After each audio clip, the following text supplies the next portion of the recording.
Halo semuanya, selamat sore.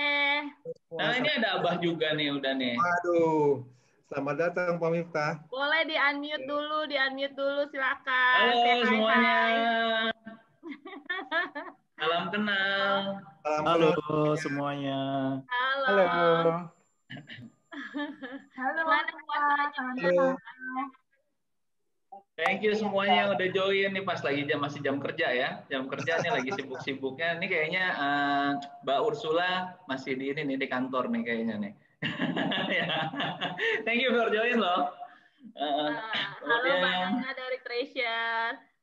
Oh iya, Mbak Nana. Halo. Woi, ada yang dari Nana. Bintan. Dari Treasure Bay, Bintan. Treasure Bay, Wow, Bintan. jauh banget. Kapan-kapan podcaster kita main ke Bintan ya. Kita bikin podcast di sana asik ya. Seger-seger Mbak ya. Nana siap ya di sana ya. Jadi ini ya, jadi tour guide kita ya. Asik. Luar biasa, siap banget, siap banget. Langsung nodong gitu. Siap banget. Wah, ini kita ada podcaster tapi ada MC loh di sini, MC Tri Setiantoro. Wah, ini ada MC-nya di sini. Selamat siang Pak Tri. Selamat siang. Hai Mbak Deci Tuh. dari acara Orang Tuh Iklan. benar. Ada Mbak Deci. Itu ditunggu tuh sama Mbak Nana tuh di Bintan tuh. Wih. Asik. Betul. Tuh background-nya beneran itu background-nya Bintan ya Bu ya? Kenapa? Background-nya beneran Bintan itu ya? Iya benar, sekristal lagun kita itu. Wah. Saya soalnya belum pernah. Betul Jadi itu. baru lihat sekarang. Background-nya dia pengen Halo Om holiday ya. Denny. Aduh. Ayo, kami tunggu, kami tunggu. Om Iya. Denny tuh dari Kalimantan. Hai Om Den. Ada Mas Halo, Panji. halo. Halo. Halo, halo. Halo Pak Iwan. Om Imam nih dari Ada juga, ada siapa nih? Ada Pak Rama, SDM. Halo Pak Rama. Ini saya boleh bertanya langsung nih, karena depannya udah as. Halo. Ada Bu Nani. Halo Bu Nani, salam kenal Bu. Bu Nani, salam kenal. Selamat siang, halo salam kenal. Selamat siang Saya juga. dari Mapping Asset Management. Dari mana Bu? Ya, Mohon Bu. maaf. Dari Mapping Asset Management. Oh, oke. Selamat datang. Terima kasih Pak. Oh, ini banyak Ini juga ya, banyak udah lagi. 60 yang hadir. Ini di Pak Miftah nih. Nol. Boleh teman-teman yang mau apa sih namanya mau share video dulu atau mau say hello dulu sama kita. Ini mungkin banyak yang belum sama-sama Ya, saling kita kenal. mungkin tampakin muka dulu ya, biar saling kenal.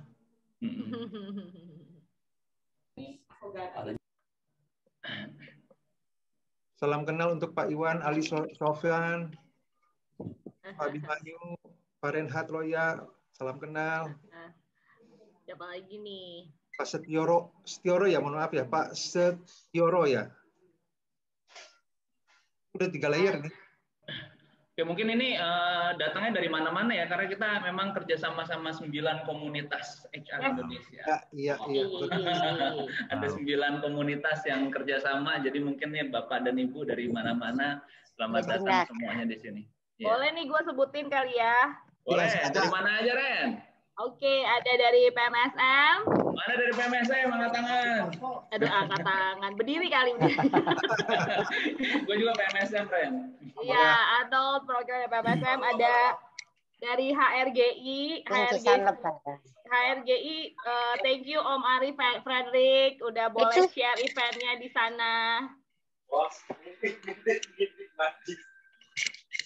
Aku terusin dulu ya. Terusin. Oke, ada dari Learning HC, Learning Human Capital, ada Mas Fauzan sama Mas Dimas yang menggawangi. Thank you so much, Mas. Ada HR Millennials tuh dari mana, Bang Vijo? Dari mana? Siapa PIC-nya di sana, Bang Vijo? Dari Om Indra. Om Indra ya. Indra Gusiana ya. Thank you ya. Thank sama you, Om HR Indra. Development juga. Itu sama tuh, dari Om Indra juga. Oke. Yes, ada IR community juga. Biasanya di sana manggil suhu-suhuan nih. Ada Bro Suhu Anggoro Kusuma. Terima kasih Bro, terima kasih Suhu.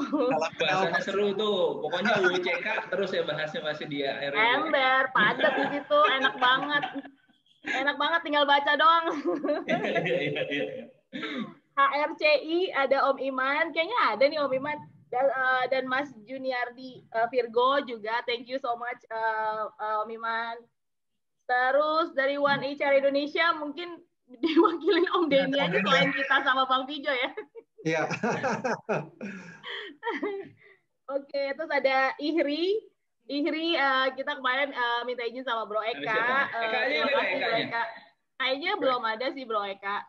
Belum ada. Oke. Belum. Nah, habis itu satu lagi dari HR orang iklan, ini HR-nya community-nya Advertising Agency.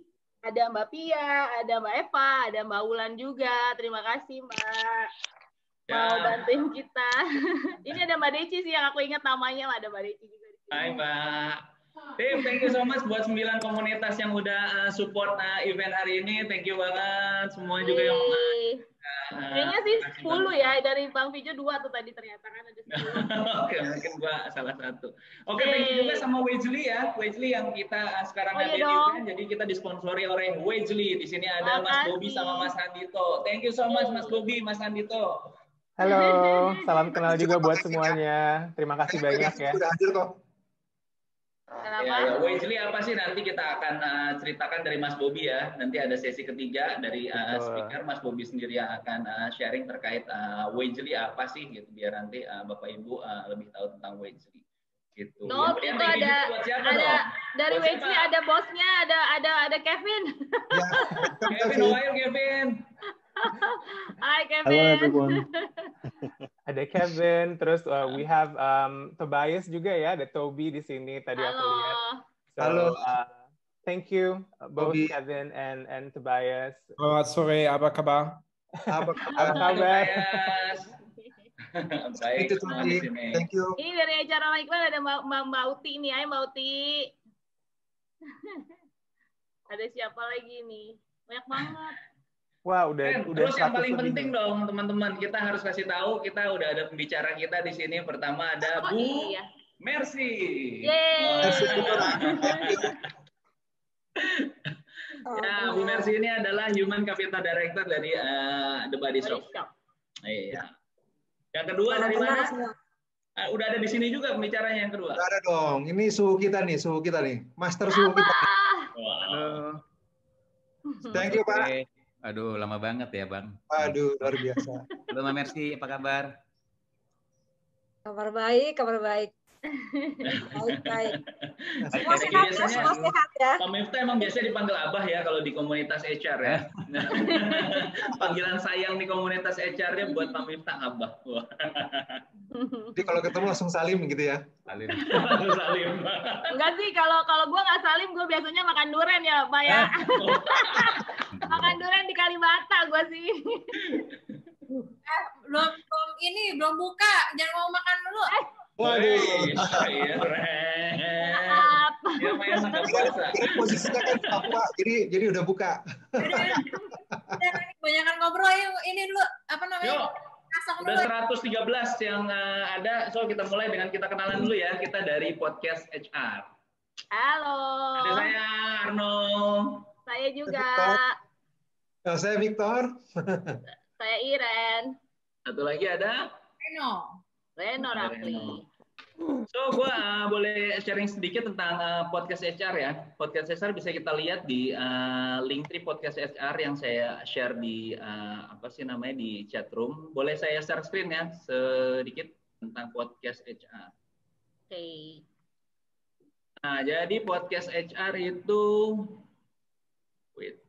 nah kalau tadi diklik linknya, podcast HR kita ada YouTube-nya, podcast HR, kemudian ada Spotify.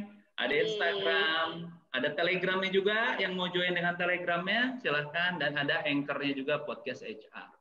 Nah, kita semua bahasannya pasti terkait dengan HR ya. Yang ini Anchor-nya, podcast HR, jadi kalau misalnya sambil di jalan mau dengerin, setel di tip mobil, bisa banget.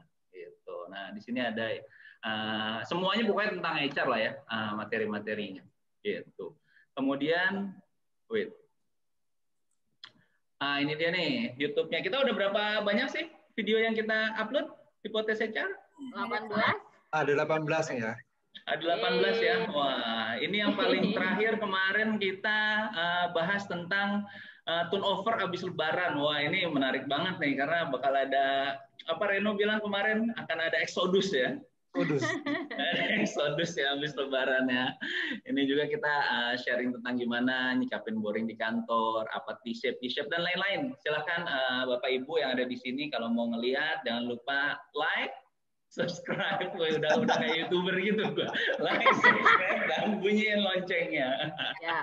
Kayaknya kalau misalnya kapan-kapan ada ya Bapak Ibu yang mau sharing juga tentang HR dan mungkin ada perkembangan yang baru atau ada yang mau sesuatu yang bisa berguna untuk pendengarnya podcast HR kita atau podcaster kita biasa sebutnya, nah pendengarnya kita sebutnya sebagai orang kerja. Mungkin boleh kali ya kontak-kontak kita, DM kita di Instagram ya Not. Yoi, bener banget. So open banget kita buat sharing karena ini memang kita buat education dan sharing sama teman-teman HR, para yang mau kerja, teman-teman yang sedang bekerja, ya mudah-mudahan bisa kasih insight lah buat teman-teman semuanya. Ya, prinsipnya kita hopefully kita punya angkatan kerja yang makin baik, makin keren, makin luar biasa deh ya tahun ke tahun ya untuk bikin Indonesia lebih keren lagi. Amin. Amin. Yes, lanjut. Okay, great. So without further ado, our first awesome speaker is here. Ibu Mercy Aritonang. Tepuk tangan dulu. Selamat sore semuanya. Selamat sore. Mercy. Bu Mercy ini adalah HR Director dari Body Shop ya, Bu? Ya, ya. Oke, great. Nah, sore ini kita mau ngobrol-ngobrol nih tentang employee retention ya, mungkin lagi di benak semua para per-HR-an ini ya, persilatan HR ya. Okay, so let me see if I can spotlight nih Bu Mercy nih biar semua orang bisa lihat. Oke, biar kelihatan gitu ya. Oke, Bu Mercy, aku pengen tanya Bu, kira-kira sebenarnya kalau dari from your experience, what are the challenges untuk memanage employee retention di dalam saat ini gitu ya? Kira-kira apa Bu tantangannya? Kalau saya bisa gini, saya mau lihat dari sebelum pandemi dan sekarang ya. Karena kalau sebelum pandemi itu kan kita retain orang itu karena poaching gitu dari tempat lain gitu ya, biasanya penyebabnya itu, dan biasanya juga penyebabnya small causes sih, biasanya lebih ke personal issue ya. Tetapi kalau yang sekarang mungkin dibedakannya adalah gini, untuk orang-orang yang memang talent tetap aja sama bahwa mereka di poaching gitu. Ini saya lihat tidak cuma di my previous company, di company yang sekarang juga sama, bahwa untuk orang-orang yang memang talent tetap aja challenge-nya adalah mereka di poaching dengan gaji yang cukup signifikan gitu ya.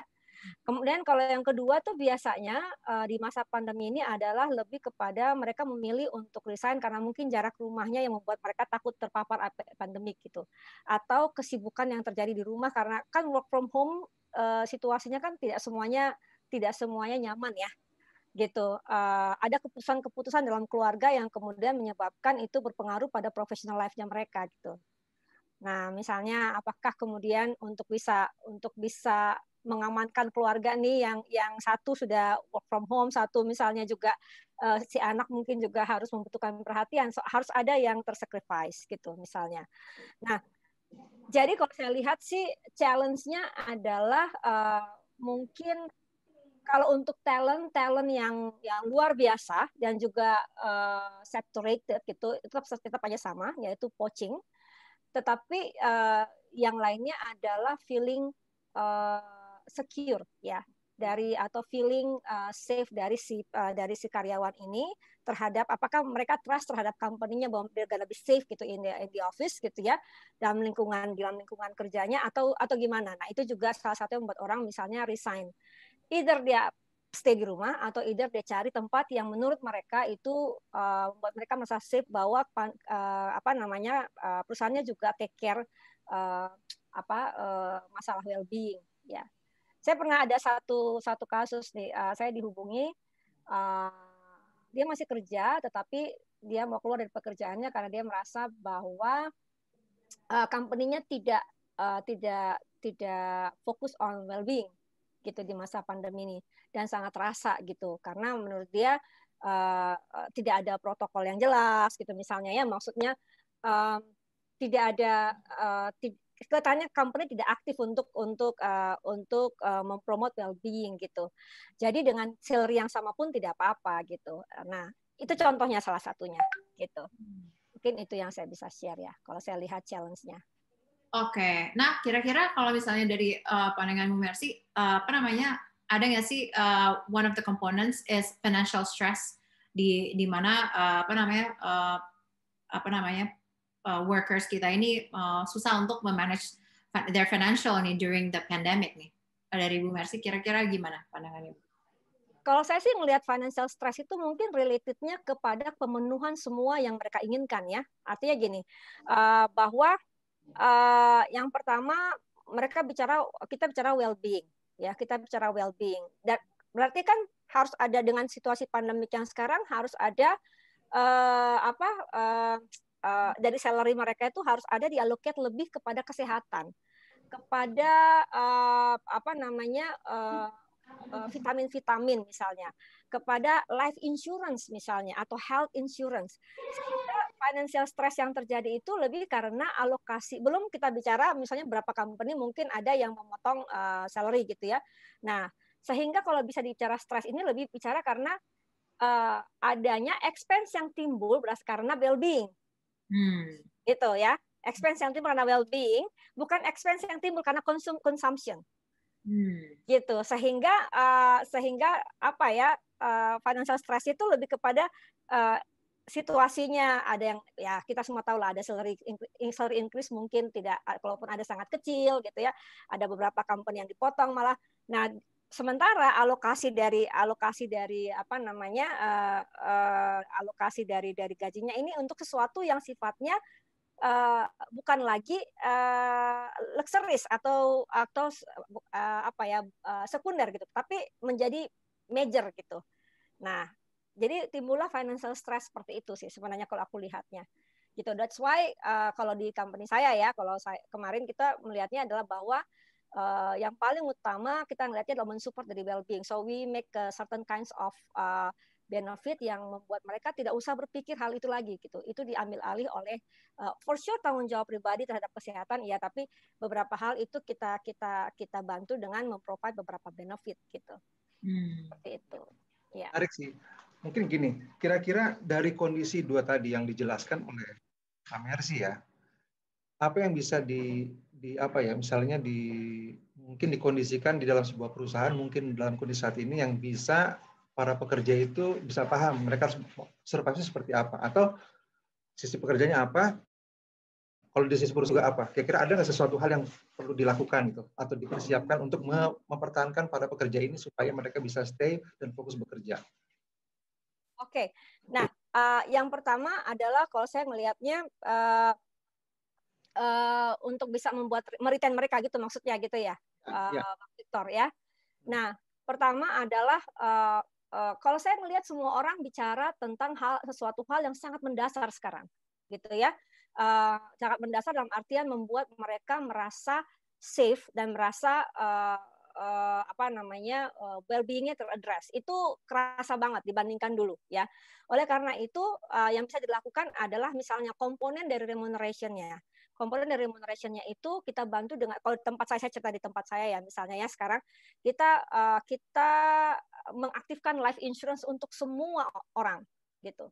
Kenapa? Karena for the reality yang namanya COVID tuh bisa menyerang siapa saja kan gitu, bisa fatal bisa tidak fatal gitu. Not to mention yang lain. Kita apply semua life insurance.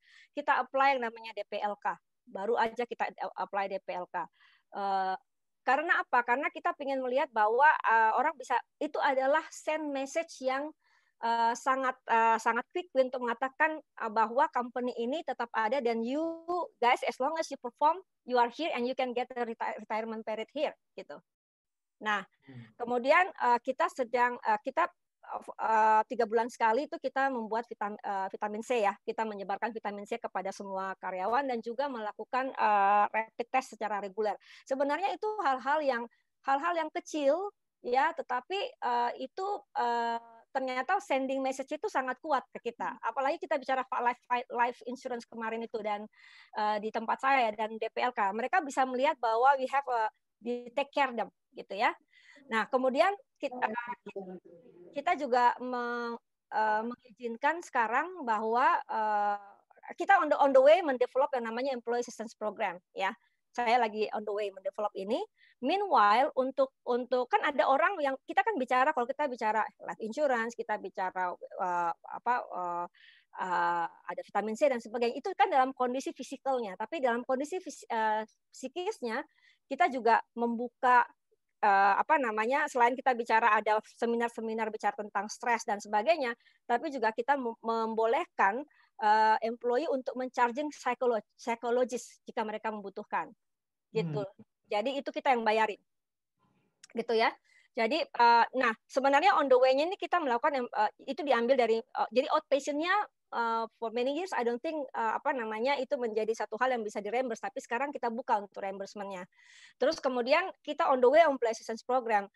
Message-nya adalah di Employee Assistance Program ini adalah kan yang namanya orang stres itu ya. Ini situasinya sangat gampang sekali membuat orang stres ya. They can pick up the phone and call somebody. That's the message. And then just saying that I would like to talk to somebody. So ini yang sekarang kita lagi bikin gitu ya, menggunakan third party. Konsepnya adalah before mereka go to psychologist, they can get immediate call gitu ya. They can pick up the call, kemudian bicara tentang apa yang mereka rasakan gitu. Dan itu kita akan buka juga untuk spouse-nya. Itu plan-nya. Ya, jadi itu yang saya bilang bahwa cara kita meretain sekarang harus komprehensif ya, bukan cuma bicara dari sisi dari sisi fisik aja, tapi juga psikisnya gitu. Ya, jadi sesuatu yang menarik ya Mbak Reno ya, dan juga untuk semua yang hadir di sini. Jadi paketnya ini dikemas dalam dua suatu komponen besar yang dilihat, sesuatu yang sifatnya fisik sama yang psikis ya. Dan ini mungkin nggak tahu apakah kita semua sudah aware semua nggak ke hal yang seperti ini. Tapi ini buat saya menarik karena sederhana, mungkin ya kesannya terabaikan, tetapi ini impact-nya secara psikis ini kan sesuatu yang luar biasa ya. Nah, untuk mengetahui kira-kira masalah psikis ini, bagaimana kita bisa memanage-nya ke setiap kerja ya Bu ya, secara realnya gitu. Apakah ada dibuat tim khusus atau memang ya tergantung kondisi yang terjadi aja, atau seperti apa kira-kira Bu gambarannya? Kalau kita bicara psikis kan kita itu bisa bicara yang pertama mengenal diri sendiri, dan juga yang kedua bisa jadi dapat feedback dari orang lain gitu kan. Nah, di Bali Shop kita aktif membuat webinar ataupun seminar-seminar yang terkait, apalagi nih sampai ke depan, sampai Desember kita sudah punya ada banyak seminar yang terkait dengan people as a person, people as a part of ya, kalau mungkin teman-teman juga tahu bahwa kita sangat aware sama sustainability, people as a part of the earth gitu ya, dan juga bicara sebagai people yang dalam situasi yang sekarang. Nah, seminar-seminar yang diadakan itu sebenarnya bisa reflecting sebenarnya kita dalam kondisi apa gitu. Itu sebenarnya tujuannya. Ya, feeding up the information actually to give it back for assessment gitu loh. Kita dalam kondisi apa. Yang pertama, yang kedua, talk to the leader. Makanya kondisi ini juga leadership perlu banget ya, talk to the leader. Dan dari situ baru kemudian kita tahu bahwa apa yang terjadi. That's why juga kita buka, that's actually the trigger, kita buka opportunity outpatient charging untuk psikologis. Okay. That's why ya, karena itu tadi dari perjalanannya itu ya, gitu. Jadi perusahaan menyediakan fasilitas kayak edukasi ya. Ya, edukasi. Sama dengan memberikan juga jalur semacam kayak saluran untuk misalnya kalau ada yang memerlukan pengobatan secara psikis yang mungkin dirasa perlu, dan pekerja boleh reimburse. Ya, bisa reimburse. Meanwhile kita developing yang namanya Employee Assistance Program itu. Ya, gitu. Kalau ambulation program kan itu free, mereka bisa pick up the phone, terus kemudian they talk about, dan itu bisa spouse-nya juga, gitu. Hitungannya sih ke depannya kita hitungannya kalau dalam konsepnya tadi yang saya baru aja meeting itu beberapa call, terus kemudian kalau psikologis case itu kan tidak semuanya hanya bisa dihandle dengan call. Dan if there is a treatment yang dibutuhkan, maka dia refer kepada tadi benefit yang mereka bisa charging untuk psikologis. Gitu. Interesting banget ya, Bu. Ya. Kalau misalnya ini Bu, kalau misalnya kita melihat untuk manage retention terhadap karyawan, mungkin setiap divisi mungkin beda-beda ya challenges-nya ya. Kalau di tempat Bu Mercy berarti kan ada suara retail juga ya yang mesti di manage ya, untuk make sure mereka juga stay healthy and tetap manage protokol kesehatan dengan baik, tapi juga bisa tetap produktif gitu ya. Nah untuk teman-teman yang di frontliner sama teman-teman yang di corporate ini manage retention-nya berbeda nggak sih Bu? Kalau di body shop terus terang aja retention-nya tuh yang di store sangat rendah ya, gitu. Karena engagement-nya cukup tinggi. However, sebenarnya yang kita mau send message adalah bahwa mereka akan lebih kepada bahwa kita sebagai company punya good willing. Gitu. Jadi it's not about only the retention, for sure it's gonna be the retention, tetapi kalau kita misalnya link antara retention number dengan apa yang harus kita lakukan, sebenarnya retention number kita rendah. Nah yang menarik adalah ketika insentif kita tiadakan waktu itu ya, tahun 2020 tuh insentif tidak diadakan di frontliner kita, which is frontliner kita itu sebenarnya they are very much salesnya itu mereka sangat gencar dengan salesnya karena kita juga provide good incentive sebenarnya di body shop. Nah, tapi kondisi 2020 itu tidak kondusif gitu ya. So that's why ada beberapa hal yang dilakukan. Jadi gini, kalau kita bicara lihat komposisi insentif ya ada beberapa yang ada yang dihapus, ada yang tidak. Gitu. Jadi jadi strong message yang mengatakan bahwa sebenarnya gini, kalau saya lihat adalah bahwa strong message-nya adalah bahwa kita masih appreciate semua achievement. Itu yang pertama. Dan yang kedua adalah ketika kita jalan ke store, kita minta feedback dari mereka. Ya, how they feel about these conditions. Ternyata itu sangat-sangat, kalau kita bicara di retail ya, itu sangat ampuh ketika orang head office board-nya gitu ya turun ke store-store itu sangat ampuh banget gitu loh. Dan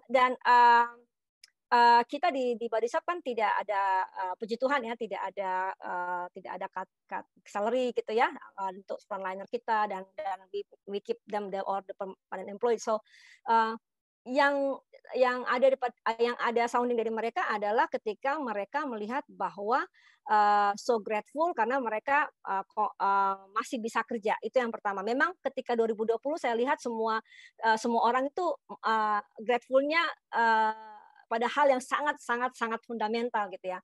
Nah, di 2021 ya sales is sales ya.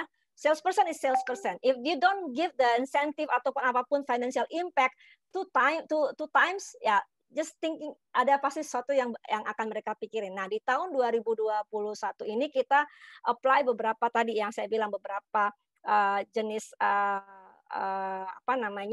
benefit untuk all, untuk memperlihatkan bahwa kalaupun kita tidak membuat salary increase yang tinggi ataupun tidak ada bonus yang besar atau bonus bahkan sama sekali tidak ada, tapi we still give you another will provide another perspektif gitu dari kehidupannya mereka sebagai karyawan, yaitu di well-being-nya.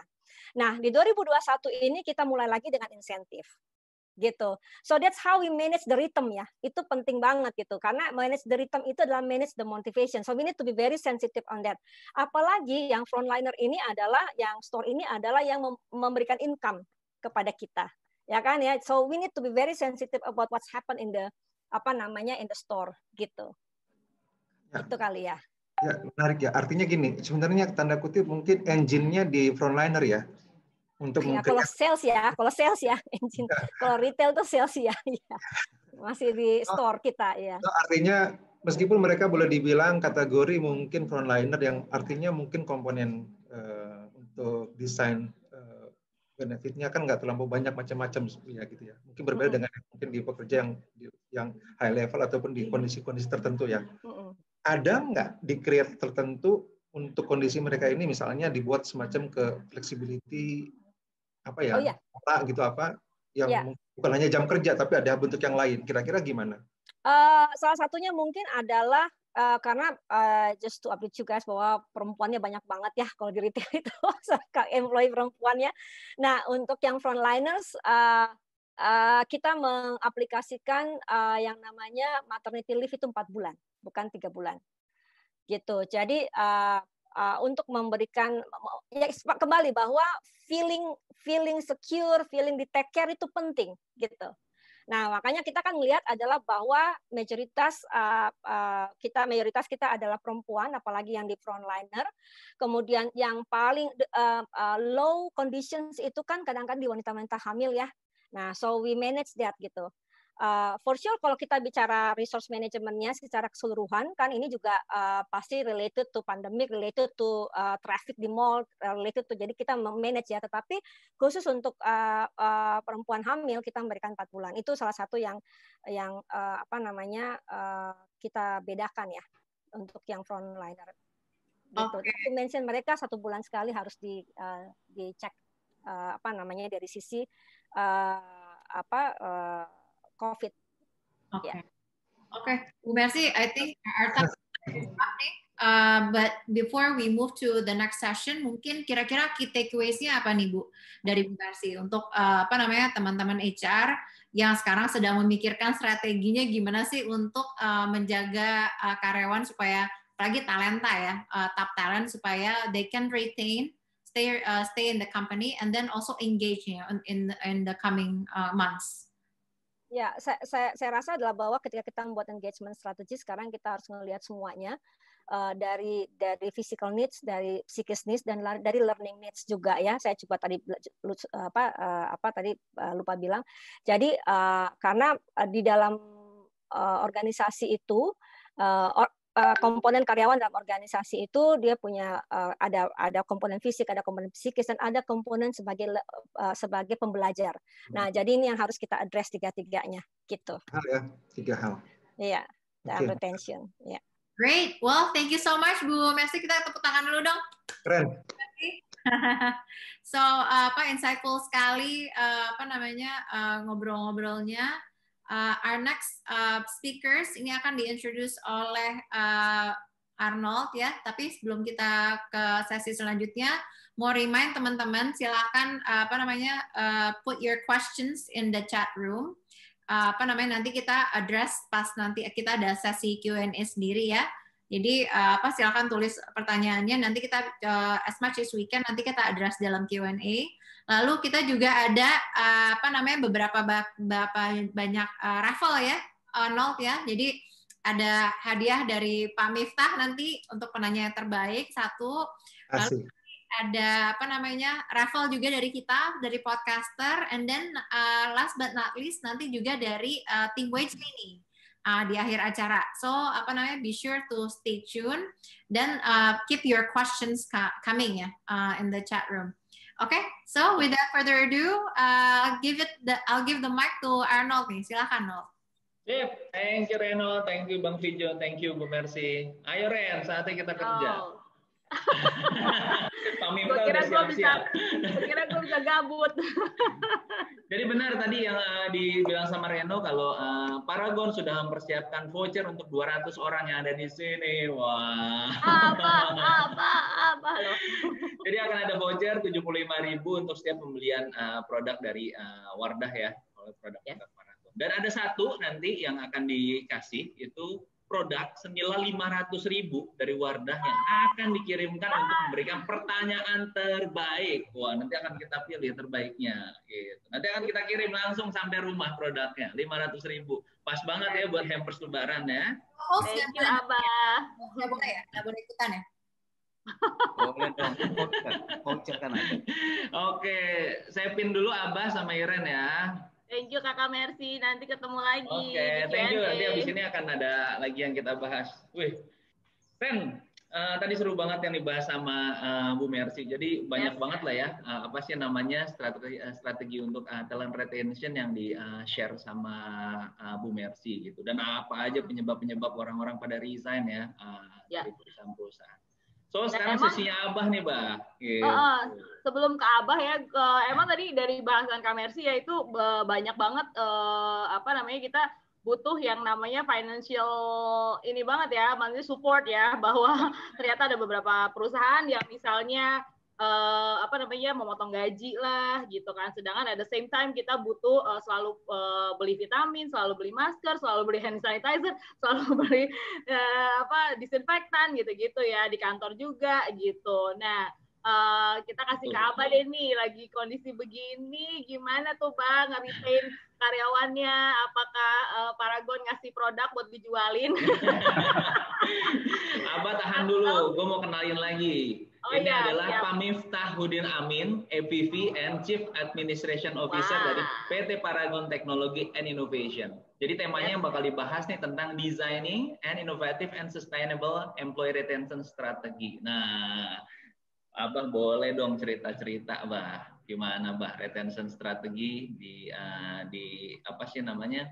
Kalau nggak apa aja sih faktor-faktornya ya tadi ya yang mempengaruhi untuk retention strategi ini? Ya, terima kasih Arnold, Iren, dan teman-teman yang lainnya. Selamat sore. Senang sekali nih bisa ngobrol-ngobrol ngabuburit ya. Kebetulan di Paragon jam 4 itu udah after office hour.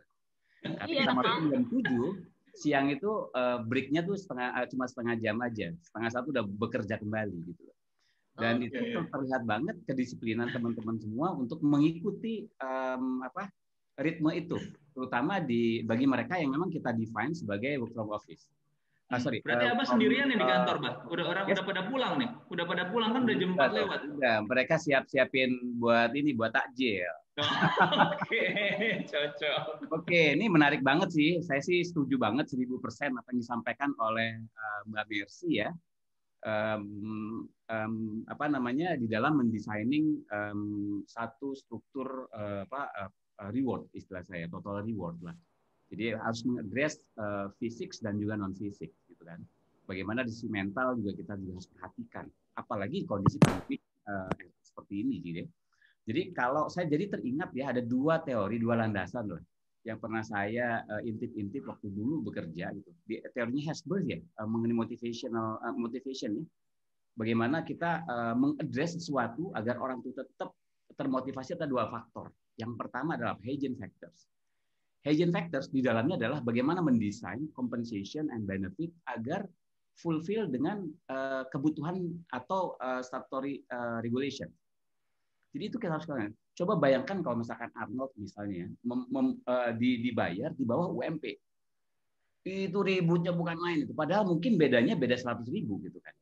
Tapi begitu dibayar di atas 1 juta, terus 2 juta, 3 juta, 5 juta above far above dari UMP.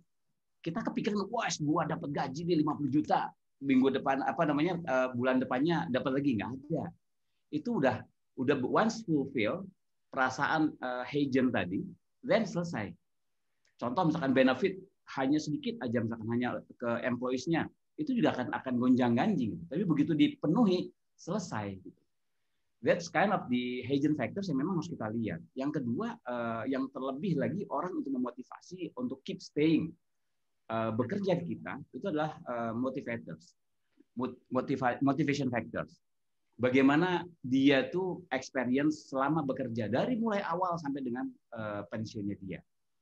Nah, dan itu harus dibuatkan. Kalau di Mercer dikatakan kan atau total reward itu ada 1 ya, purpose paling atas. Yang kedua career and well-being seperti yang disampaikan oleh Mbak Mercy tadi. Dan yang ketiga itu compensation and benefit. Ini kontraktual banget gitu. Selesai kontraknya selesai dong, suka-suka gitu kan. Begitu masuk ke career, itu udah tuh bagaimana journey kita, career movement kita, learning kita, bagaimana mendefine berbagai macam yang berkaitan dengan employee experience. Tapi yang terpenting, dan itu experience ya, tapi yang terpenting adalah bagaimana purpose itu diput. sejak awal. Jadi kalau Paragon itu saya istilahkan ya sebagai purpose and value driven organization. Yang pertama kali kita nge-track orang itu dilihat lo itu punya purpose seperti apa, mindset Anda tentang bekerja itu seperti apa, values-mu seperti apa. That's kind of the proses yang kita lihat. Even family involved langsung. Di setiap hari Sabtu 2 minggu sekali itu kita melakukan interview, baik itu manajemen trainee, apalagi yang experience hire. Dan itu lengkap, bukan hanya satu orang diwakili. Itu family members. Ada berapa ya? 2 ditambah 5, 7 orang. Plus saya, plus ada psikolognya. Once itu kita udah dapat bahwa si anak ini bekerja bukan hanya sekedar melihat faktor compensation benefit, tapi juga kebermanfaatan dia untuk negara, kebermanfaatan untuk orang lain, ya. Bagaimana aktualisasi diri dia terhadap pekerjaan dia, itu yang kita ambil. Implikasinya adalah apa? Implikasinya adalah pada saat awal-awal saya masuk, mostly anak-anak Paragon itu anak-anak yang fresh graduate. Ya, ada sekitar mungkin 800-an orang itu dari lulusan universitas, dan mereka tuh benar-benar fresh graduate. Saringannya adalah saringan purpose dulu. Ada share values. Ya, yang kedua tentu saja career and well-being kita siapkan tergantung konteks dan learning dan sebagainya kita siapkan. Dan yang terakhir adalah compensation benefit. Karena ternyata gitu, begitu kita memiliki kesamaan purpose di dalam satu organisasi, ternyata compensation benefit itu menjadi nomor sekian. Tadi karena ini faktor hygiene factors. Orang keluar itu karena mungkin nggak hubungan tidak baik, tidak mendapatkan learning gitu kan. Ya 1-2 mungkin dia di offer di perusahaan lain dengan gaji yang lebih tinggi. Tapi at the end of the day dia juga akan balik. Ada beberapa case di kita. Dia saya dapat berapa kali gitu di tetangga sebelah. Di retail juga Mbak Mercy, tapi bukan di body shop. Dia keluar. Setelah 3 bulan dia bisa balik lagi nggak? Oh no way. Kita hanya butuh orang-orang yang punya kesamaan visi, kesamaan purpose. Jadi skema kita, skema di Paragon itu ke sana. Nah, dengan pendekatan ini ya, kita sangat menghindari orang berpikir transaksional. Punya mindset transaksional. Gua kerja 10, lo bayar 20. Gua kerja 5, gua bayar 15. For example. Sehingga ini akan implikasinya apa? Karena ini mengenai filosofi bisnis kita, mengenai filosofi bagaimana kita managing people. Akibatnya mengimplementasi sistem manajemen, sistem performance development sistemnya kita bagaimana gitu, kita define sendiri. Berdasarkan kita ngambil teori dari namanya total performance management, total performance scorecard. Itu satu buku yang membuat saya juga berpikir revolusioner tentang performance management sendiri. Tadi compensation benefit. Kalau memang kita berusaha sebenarnya di awal pandemik ya, kita juga tadinya variabel yang difikskan akhirnya dikembalikan lagi ke variabel. Dan kita punya komitmen bahwa kita nggak mau PHK orang. Kecuali kalau petugas toko gitu, kalau tokonya tutup selesai dong. Itu pun juga nggak serta-merta gitu. Nah, yang kita lakukan adalah bagaimana mendesain seperti apa yang disampaikan oleh Mbak Mercy tadi. Bagaimana mendesain satu sistem compensation dan atau benefit untuk mengadres sesuai dengan konteksnya. Kalau mereka diminta untuk disiplin, jaga jarak, pakai masker dan sebagainya, then kewajiban perusahaan untuk support. Kita bahkan sampai bikin elemen safety and health assistant temporary. Kita berikan buat anak-anak pabrik yang harus setiap hari datang. Kita berikan kepada anak-anak cabang yang memang mereka harus datang. Untuk mereka yang WFH yang nggak kontekstual. Maintain internal equity seperti itu juga menjadi challenge buat kita. Jadi sekali lagi, in summary, kita selalu mendasarkan pada hygiene factors and motivational factors. Dan kalau kita dig down lagi, ada 3 menurut Mercer yang kita namakan beyond cash compensation. Yaitu apa? Bagaimana kita membuilding purpose kita itu harus ada kesamaan dengan candidate, talent yang akan kita masuk. Bagaimana kita menyiapkan experience mereka, termasuk learning dan juga tangga-tangga karir ya. Yang ketiga, compensation and benefit. Itu bagian bawah. Jadi kalau kita ngomongin hierarki Maslow, itu kita balik ke atas gitu. Jadi bukan begini, tapi begini. Nah ini sesuai dengan apa namanya Paragon banget ya. Ini paragon, gini nih. Nah, purpose dulu di sini. Ya. Itu sih kalau saya sih melihatnya Arnold dan Mbak Irin. Sip. Yang menarik Bah tadi satu. Jadi memang dari seleksi awalnya gitu loh untuk sebagai orang karyawan Paragon memang dilihat benar ya purpose-nya sama value driver-nya tadi itu seperti apa. Jadi kalau bukan ini lo bukan Paragon banget ya, itu nggak bakal lolos Pak ya. Bukan. Yes. Gitu ya? Itu kadang-kadang ya fresh graduate kita interview ya dengan lugu banget, anaknya pintar, kita nggak terima. Kita bukan mencari hanya orang yang pintar ya. Dan di Paragon itu terkenal banget karena kita memang masih very tradisional. Membuat menggunakan tes psikotes dan sebagainya itu even sampai ke exkomnya, sampai ke direkturnya. Pada saat mau masuk itu benar-benar difoto bukan hanya ya dari sisi kompetensi dia, technical kompetensi, tapi bagaimana sih pola pikir dia gitu. Karena istilah kita itu bekerja di Paragon itu ibarat bukan mempekerjakan dia, tapi mengunduh mantu. Kebayang kan? Kalau mengunduh mantu itu pasti siapapun orang tua akan mencari yang terbaik. Nggak ada tuh, udahlah yang solusi aja deh, nggak ada tuh. Benar-benar mendekati ideal. That's kind of the filosofi yang kita terapkan sekarang. Ya, Ren, abis Pak Miftah cerita gitu, kayaknya Paragon tuh gue banget loh gitu. Iya, mau ngirim CV lo. Awas. Jadi mantu lo. Ada juga gue. Awas. Lo udah, gue belum nih mantu. Off the record, offline aja. Offline. Suaranya kurang gede, Bro Arnold suara. Apa? Suara Bro Arnold kurang besar. Ya, tadi kan bilang nih bahwa Komben itu di Paragon menjadi compensation benefit itu menjadi second ini ya yang jadi maksudnya yang disetting gitu.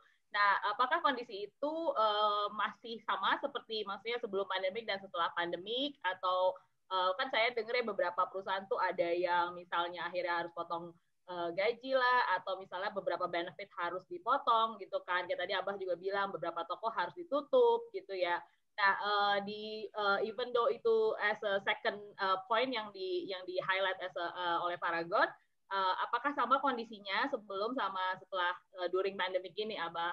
Yang menarik adalah karena faktor komunikasi yang baik dan juga kesamaan tadi purpose tadi, mereka bukannya marah-marah tuh. Oh iya. Mereka dirumahkan, katakan ada 1-2 case ya, dirumahkan karena faktor ABCDE gitu, dan mereka bersyukur banget, ya Allah bersyukur banget di zaman seperti ini saya masih bisa mendapatkan upah gitu meskipun mungkin tidak full ya. Ini untuk frontliners. Tapi begitu balik lagi kondisinya itu kita hire lagi.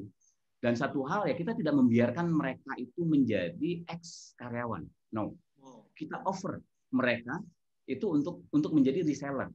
Bisnis partner kita, mitra bisnis kita. Itu yang di bank. Dan bukan hanya lu kerja di kita dong nih, kita berikan, kita siapkan semua infrastruktur, learningnya, bagaimana dia menjadi reseller yang baik. Ya, itu kita udah ribuan orang kita training buat mereka. Ya.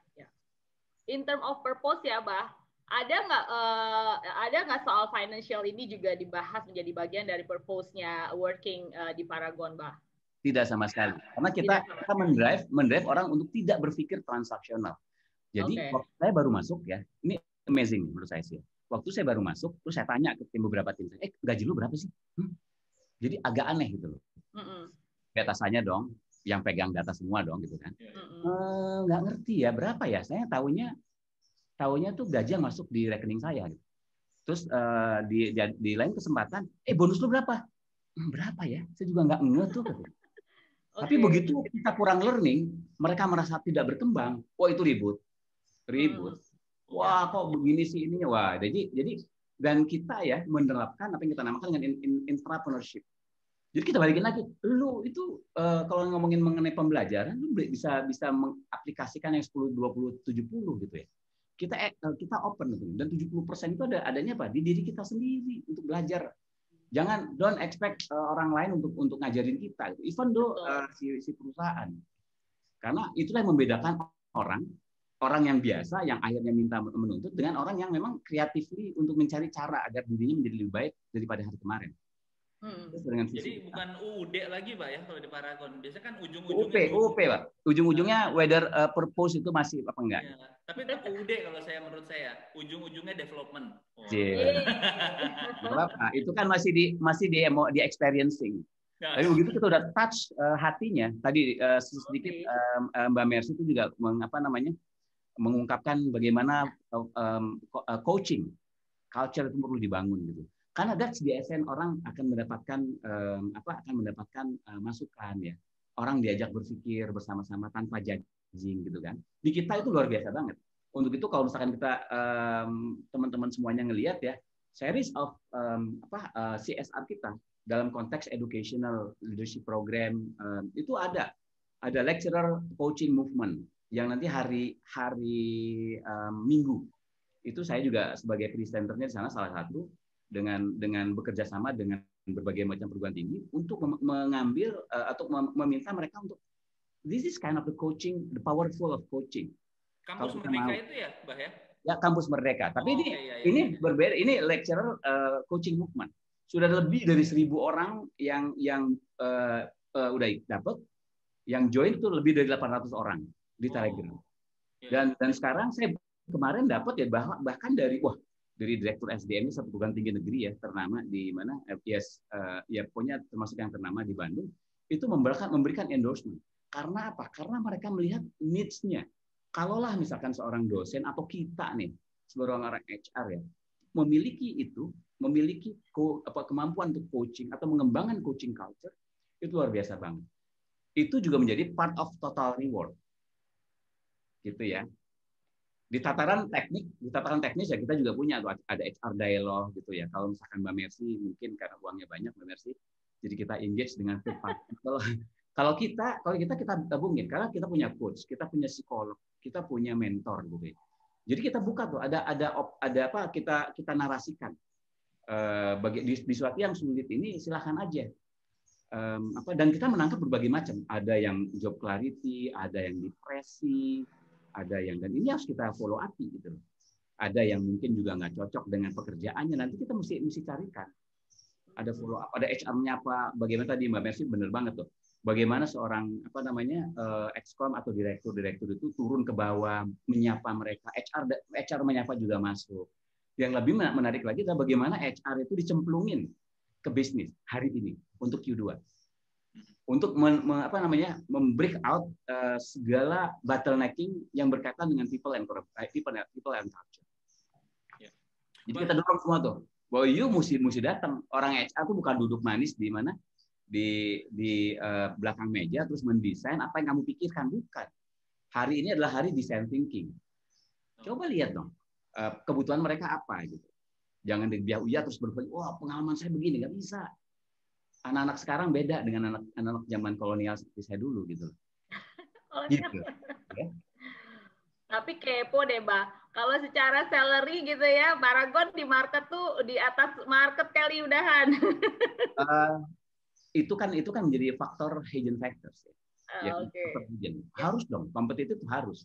Berdosa. Jadi Pak CEO kami, grup CEO kami dan dua CEO yang kebetulan juga putra pertama dan kedua, dia bilang, saya punya utang. Karena gini, kondisi di Paragon itu dari 2010 sampai 2017 itu 16 kali, Pak. Wow, Sehingga faktor people yang kebanyakan fresh graduate itu untungnya mereka tuh benar-benar growing in pain. Apa itu ya? Mereka tuh benar-benar diberikan kepercayaan, trust in people. Bukan yang lain. Sehingga mereka bayangkan anak-anak yang baru lulus 2 tahun misalnya. Itu memegang satu DC itu cabangnya itu dengan omset bisa 24-30 miliar per bulan. Anak 2 tahun, mereka juga bingung juga gitu. Tapi that's kind of the development yang kita dorong. Istilah saya udahlah cemplungin aja along the way, nanti kita dampingin. Dan it works. Dan itu luar biasa gitu. Jadi kalau misalkan ngomongin tataran competitive level, ya lumayan lah. Menurut saya nggak kalah amat dengan apalagi dengan local company yang lain. Gitu. Keren banget. Jadi kuncinya emang 2 knob gitu. Kenapa? Abah 20 menit nggak bakal cukup nih. Iya. Tapi emang ya keren. Jadi namanya pindah ke yang lain. Kalau dari Abah, ini kan building culture kan susah banget kan, gitu, nggak mudah gitu, samain purpose gitu loh, benar-benar nurture orang-orangnya. So buat kita podcaster di sini yang bekerja di HR juga atau dari para peserta yang HR, apa Mbak strateginya biar bisa samain mindset gitu loh, culture-nya jalan bareng, ujung-ujungnya nggak duit itu loh, itu kan susah banget. Apa Mbak sebelum kita close? Ada filosofi bisnis ya. Jadi yang tadi yang sebetulnya saya summary-kan ada 3 kalau nggak salah. Yang pertama employment dan versus employability. Jadi bagaimana employment itu sifatnya kontraktual, tapi employability itu lebih ke experiencing. Bagaimana dia relevan dari masa ke masa. Yang kedua employment versus social contract. Di kami itu narasi-narasi mengenai bekerja itu tidak seperti di tempat lain. Dan itu social contract itu kalau di ilmu sosiologi ya, itu disampaikan gini, seperti layaknya warga negara. Arnold, kalau ada tiba-tiba Indonesia itu diserbu oleh company-company dari luar, Arnold akan merasa terpanggil untuk mempertahankan negara Indonesia nggak? Sampai di negara penghasil. Nah itu. Jadi benar-benar orang tuh di ini untuk apa namanya tuh memegang teguh itu. Dan itu harus memang building culture itu sesuatu yang sangat lama, takes time. Tapi perlu konsistensi dari atas sampai ke bawah. Dari orang tua, dari foundersnya, dari ini semua narasinya tuh narasi people and values. Selalu begitu. Nggak ada tuh yang ngomongin, kita akan ini. Bahkan saya kadang-kadang mindset corporation saya dapat ya, kita mesti kasih ini award nih kepada mereka yang punya pencapaian sales tertinggi. No. Kita lebih suka meng-award pada mereka yang disiplin, yang tekun untuk belajar, untuk melakukan improvement. Jadi benar-benar sesuatu yang berbeda banget gitu loh. Yang termasuk dalamnya sistem performance management kita. Termasuk sistem performance management kita, Arnold. Ada 2 scam filosofi ya, kalau nggak salah menurut siapa ya? Si ininya juga siapa nih? Kok lupa sih deh. Ada performance yang mendrive orang untuk high performing organizations, ada yang mendrive development. Kita pilih yang kedua. Karena apa? Karena kami itu mungkin 80% itu anak-anak muda, agile, yang nggak mau dipilih ditanyakan gitu. Kebayang nggak Arnold? Saya pernah cerita. Kalau ada 1.000 orang karyawan kita di force ranking, lo jadi non performant, ini yang outstanding, ini yang rata-rata. Itu menggali lubangnya sendiri. Orang HR yang menggali lubangnya sendiri. Kenapa? Kita mendorong orang untuk disengagement. Betul nggak? 200 orang loh, belum lagi yang di average itu dia merasa bahwa harusnya saya di sebelah kanan, above average. Nah, ada 100 orang, 300 orang. Uang satu aja pusing banget kita kan. Nggak engage. Ini 300 orang by design. Hai HR profesional, berpikirlah. Dunia berubah. Keren banget. That's kind of the total strategi yang memang lagi kami bangun ya. Saya juga ada masa di mana compensation and benefit is main driven factors di dalam membuat total reward gitu. Dan hasilnya nggak bagus. Hasilnya nggak bagus. Orang yang tadi mikir itu aja. Gua kerja dibayar lembur nggak ya? Ngapain gua? Ya udah secukupnya aja sesuai dengan basis gitu. Berat. Dan untuk switching ke sana tuh luar biasa.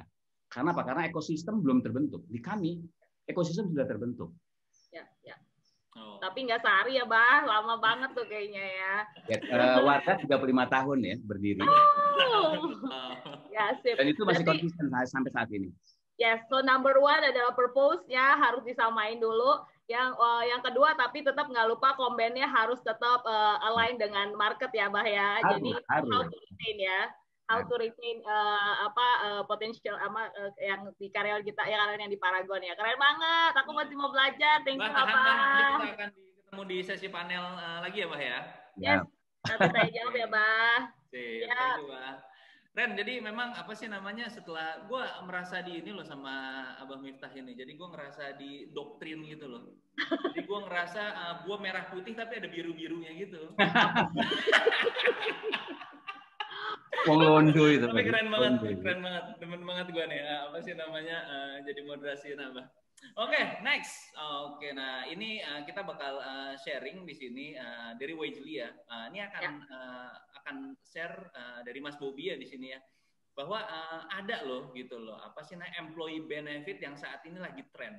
Gitu. Nah mungkin di sini akan jadi insight nih buat para peserta di sini dan kita juga pastinya bahwa ada employee benefit apa sih gitu yang akan diceritain sama Mas Bobby sekarang gitu. Oke kita undang aja silakan Mas Bobby, kita akan sharing terkait dengan employee benefit yang saat ini sedang tren ya Mas ya. Halo, selamat sore. Halo. Sebelumnya ini deh, saya mau kenalan dulu kali ya. Soalnya kan sebelumnya Pak Miftah sama Bu Mercy itu udah senior banget nih. Udah dikenal sama teman-teman, sama partisipan semua di sini. Sementara saya anak baru kali ya di dunia HR gitu. Jadi kenalan dulu, saya Bobby dari Wagely. Terima kasih banyak sudah diberi kesempatan untuk berbagi sedikit cerita kali ya kepada para peserta webinar sore ini. Jadi kan kalau kita tadi udah dengerin siapa namanya Bu Mercy sama Pak Miftah cerita tentang bagaimana cara retain karyawan dan bagaimana apa ya istilahnya untuk meningkatkan loyalitas mereka di perusahaan-perusahaan mereka. Nah, ini aku mau berbagi sedikit cerita mengenai salah satu mungkin bisa jadi salah satu solusi kali ya atau apa namanya strategi untuk meretain karyawan. Nah, ada yang namanya Earned Wage Access atau EWA. Aku nggak tahu nih teman-teman ada yang udah pernah dengar mengenai EWA ini atau belum sebelumnya, karena basically kalau di Indonesia ini sepertinya masih suatu konsep yang baru. Nah, apa sih sebenarnya Earned Wage Access ini? Jadi Earned Wage Access ini sebenarnya adalah satu benefit ya yang diberikan kepada para karyawan atau para pekerja, di mana mereka ini bisa mengakses atau menarik gaji mereka yang sudah mereka hasilkan sampai dengan hari tersebut gitu. Jadi sebelum tanggal gajian mereka udah bisa narik gaji yang mereka hasilkan secara prorate gitu. Nah, tadi kan gajian kapan aja ya, nggak harus nungguin tanggal 25. Betul.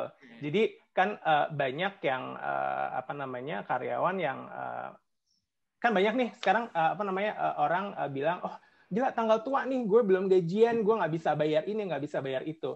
Nah, dengan adanya si Earned Wage Access ini, nggak ada lagi tuh yang namanya tanggal tua, karena basically mereka bisa menarik gaji yang sudah mereka hasilkan pada hari itu, gitu. Jadi sampai dengan hari itu. Jadi kalau misalkan mereka tiba-tiba ada emergency harus bayar apa ya, misalnya, sakit gitu, anaknya sakit harus ke puskesmas atau ke klinik, mereka nggak perlu nunggu sampai gajian atau nggak perlu minjem sama orang atau teman atau keluarga, mereka bisa narik gaji yang mereka sudah hasilkan, gitulah basically. Wow. Nah tadi kan di awal nih aku sempat dengar nih tadi Bu Mercy sempat mention bahwa semenjak pandemik ini banyak perusahaan yang mulai memberikan fasilitas-fasilitas kepada karyawan ya. Jadi yang sudah apa namanya memperhatikan dari segi kesehatan fisik, kesehatan mental segala macam. Tapi yang nggak kalah pentingnya adalah memperhatikan mereka dari segi kesehatan keuangan. Jadi financial wellness-nya gitu, nggak cuma secara fisik atau mental. Karena apa namanya yang bisa mungkin aku tambahkan sedikit di sini adalah keuangan itu juga menjadi salah satu faktor yang penting buat karyawan, obviously gitu ya. Jadi dan Earned Wage Access ini bisa menjadi salah satu solusi untuk meringankan beban mereka secara finansial. Jadi secara secara mental mereka juga nggak stres lah mikirin keuangannya mereka gitu. Kurang lebih seperti itu sih.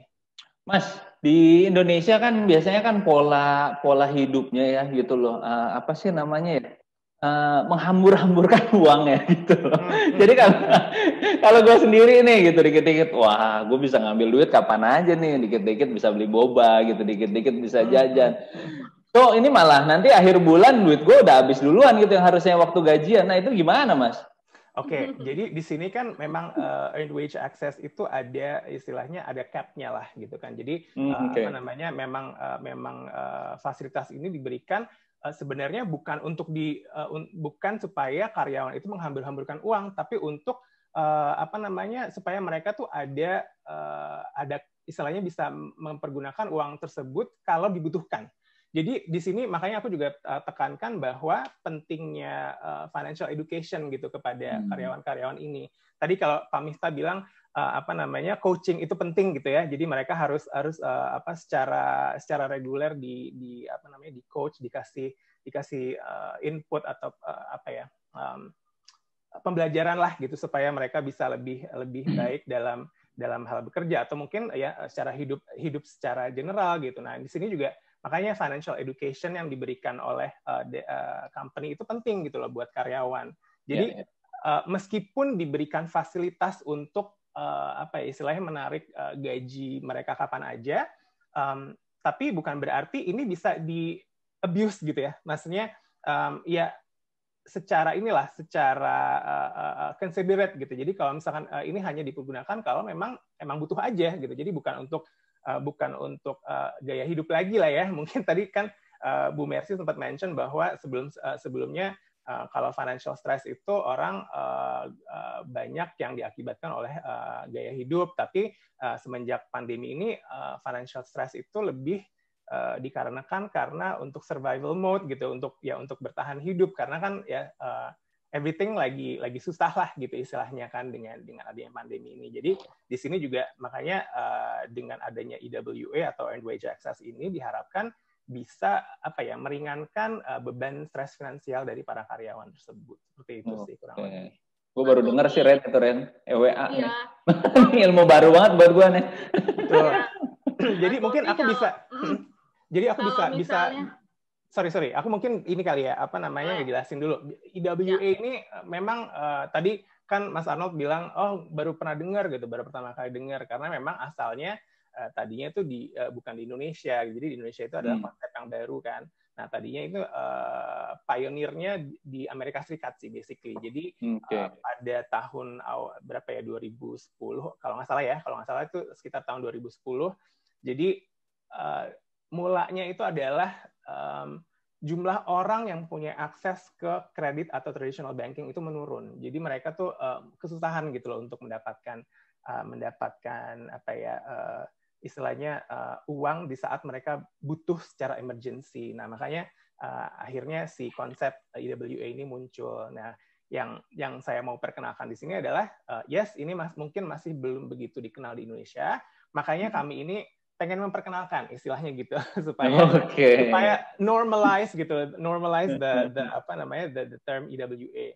Nanti mungkin ini kali ya local slangnya nanti ini deh kita akan coba cari gitu ya, mungkin ya gajian kapan aja or something, but yes, earned wage access ini adalah suatu konsep yang baru yang mau kita perkenalkan ke Indonesia gitu sih. Oke.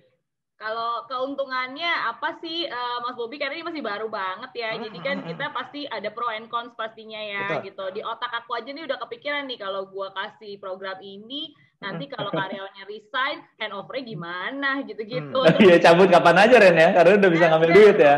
Walaupun memang di cap ya gitu-gitu, tapi ya overall tuh apa sih yang misalnya ini bisa jadi menarik buat perusahaan pakai sebagai salah satu program retention gitu Pak. Oke.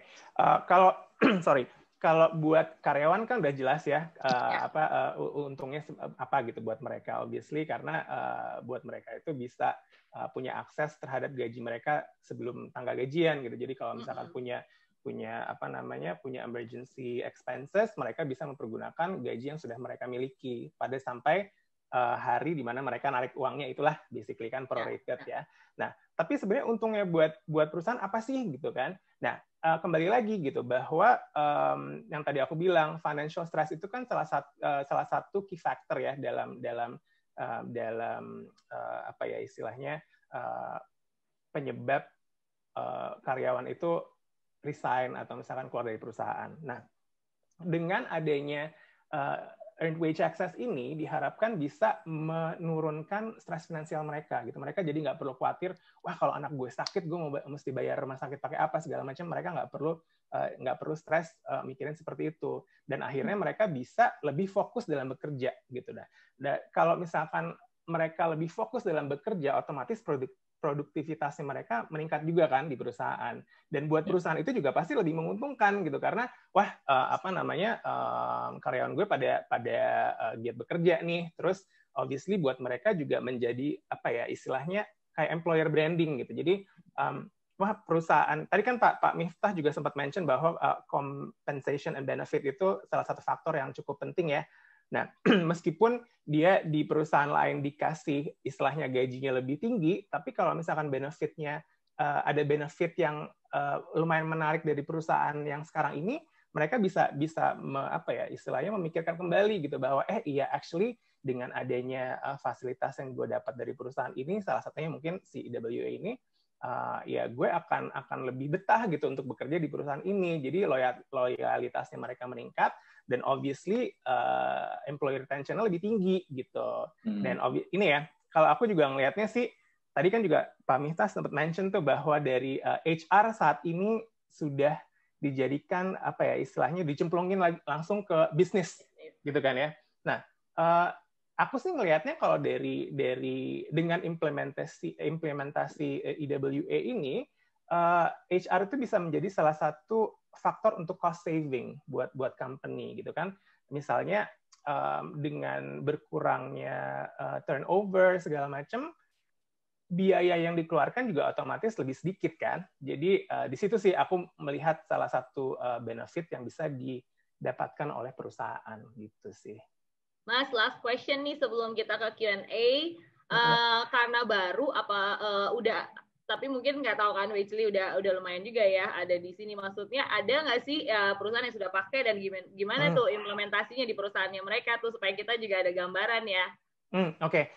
Udah kebetulan memang meskipun ini konsep yang cukup baru di Indonesia, tapi Wagely memang sudah apa ya istilahnya sudah mempunyai beberapa perusahaan lah klien gitu ya. Jadi perusahaan yang mempergunakan Wagely ini dan mengimplementasikan IWA di perusahaan mereka gitu. Contohnya Mustika Ratu gitu. Jadi Mustika Ratu, terus ada Range Market dan juga ada BAT, British American Tobacco. Jadi mereka ini mungkin 3 perusahaan yang cukup besar ya yang mempergunakan Wagely dan implementing IWA kepada karyawannya mereka. Dan aku boleh share juga nih gitu. Jadi akhir tahun kemarin 2020 ya kami sempat melakukan istilahnya survei kepada para karyawan di perusahaan-perusahaan tersebut dan ada hasilnya tuh lumayan apa ya istilahnya eye opening gitu bahwa ternyata dari hasil survei tersebut 53% itu dari karyawannya sudah mengurangi menggunakan pinjaman online gitu. Jadi yang tadinya mereka suka gue butuh duit cepat bla bla bla minjem sana sini pinjol segala macam dan ini sampai dengan 53% gitu sudah berkurang gitu. Sementara ada lagi juga yang biasanya kan banyak karyawan yang suka kasbon gitu kan minjem langsung ke perusahaannya. Nah, ini berkurang sampai dengan 78% setelah implementasi IWA ini di kantor mereka gitu. Dan sementara kalau dari produktivitas gitu ya, kalau tadi aku juga bilang ini bisa meningkatkan produktivitas, ternyata dari survei tersebut didapatkan bahwa peningkatan produktivitasnya itu sampai dengan 27%. Jadi lumayan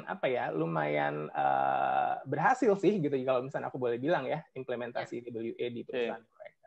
Oke, tahan dulu Mas Bobi. Nanti kita di sesi panel kita ngobrol-ngobrol lagi nih. Boleh. Ini salah satu option baru ya buat employee benefit ya. Oke, sebelum kita masuk ke sesi panel, mungkin kita share lagi. Saya bakal share di sini terkait sama e-voucher. Jadi balik lagi tadi yang awal kita biarin napas dulu Mas Bobinya. Jadi ada e-voucher yang akan diberikan sama Wardah ya, senilai 75.000 untuk semuanya dan pertanyaan-pertanyaan udah banyak nih yang masuk nih. Nah, satu pertanyaan terbaik nanti yang akan kita bawakan di panel session akan dapat satu hadiah bingkisan dari Wardah ya senilai produk 500.000.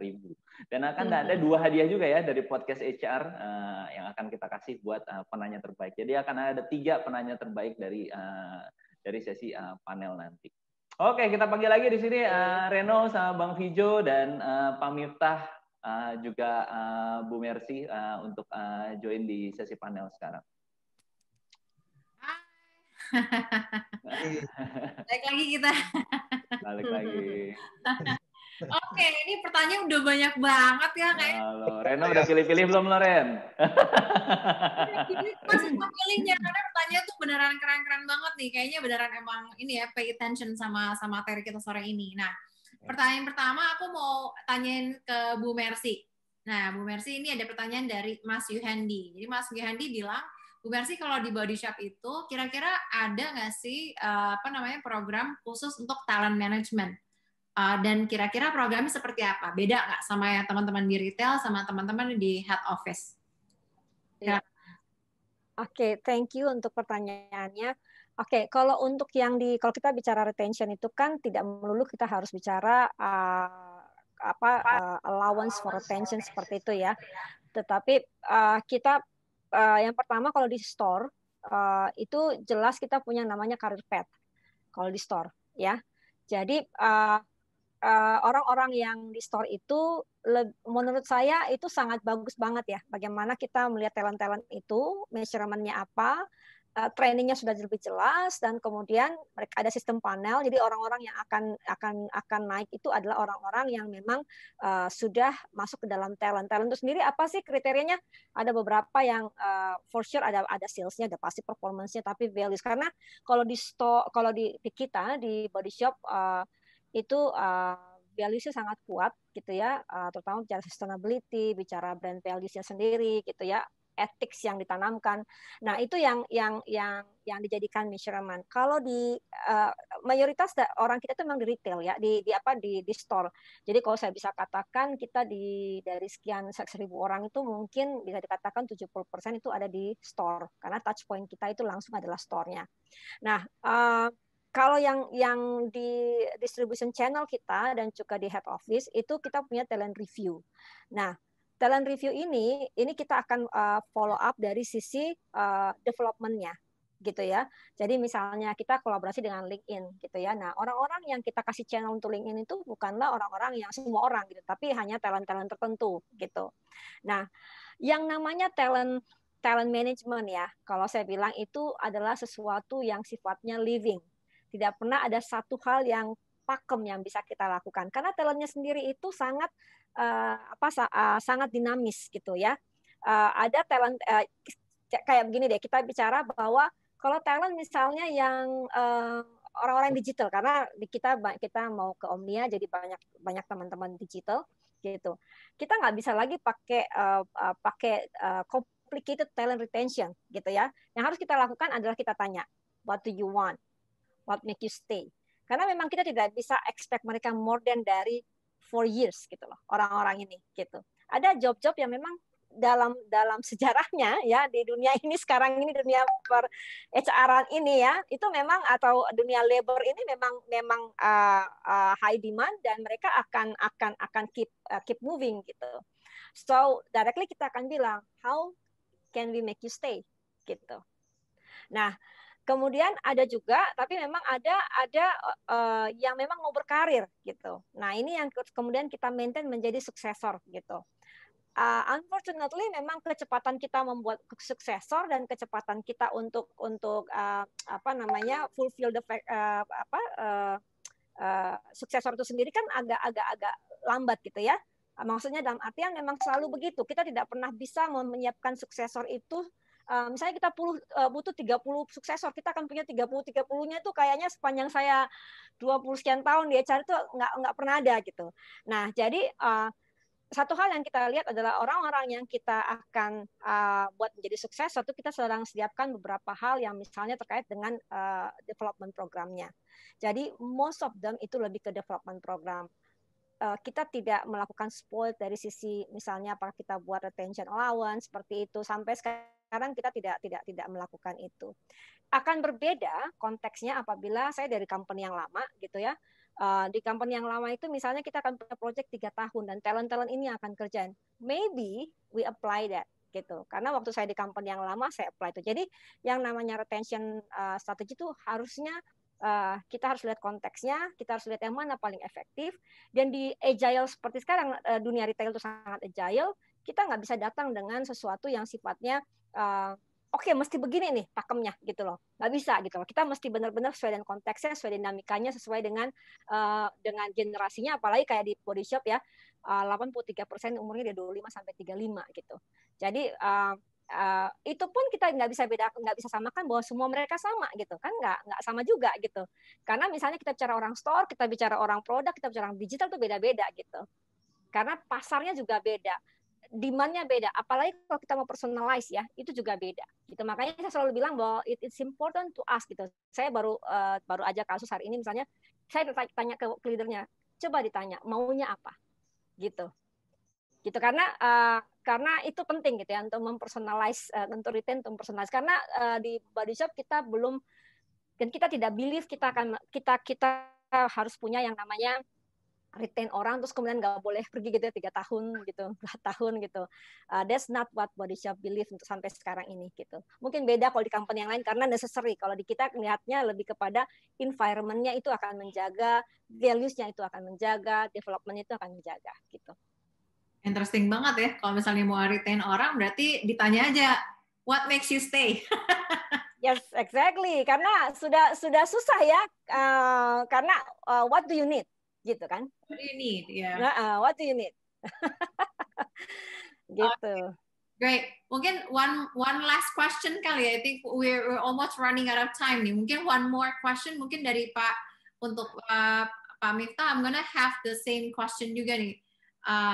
Bah, kira-kira di Paragon itu talent manajemennya seperti apa sih, Bah, untuk kedepannya gitu ya? Apakah ada perubahan dari sebelum pandemi dan post pandemi? Ya, dalam konteks people development, benar ya. Dalam konteks people development kita baseline dari hasil namanya kita tuh profiling Paragon PCP, Paragon kompetensi profiling. Jadi bagi mereka yang at least 2 tahun setelah bergabung ya, terutama buat mereka yang fresh graduate, itu benar-benar dimasukkan ke profiling center kita untuk dilihat gap-nya. Dan itu terus-terusan, dan itu nggak regardless apakah anak ini potensi sekali atau enggak. Dari sana kita bisa melihat mana yang memang in term of potentiality itu mereka tuh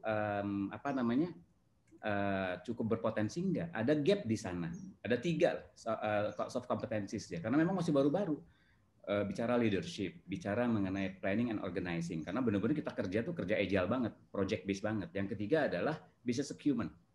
So dari sana kita bangun pembelajaran, series of learning, baik itu yang mendorong orang agar improving our leadership skills, baik itu project management, something like that, baik itu yang berkaitan dengan business acumen, dicemplungin, kita ajarin.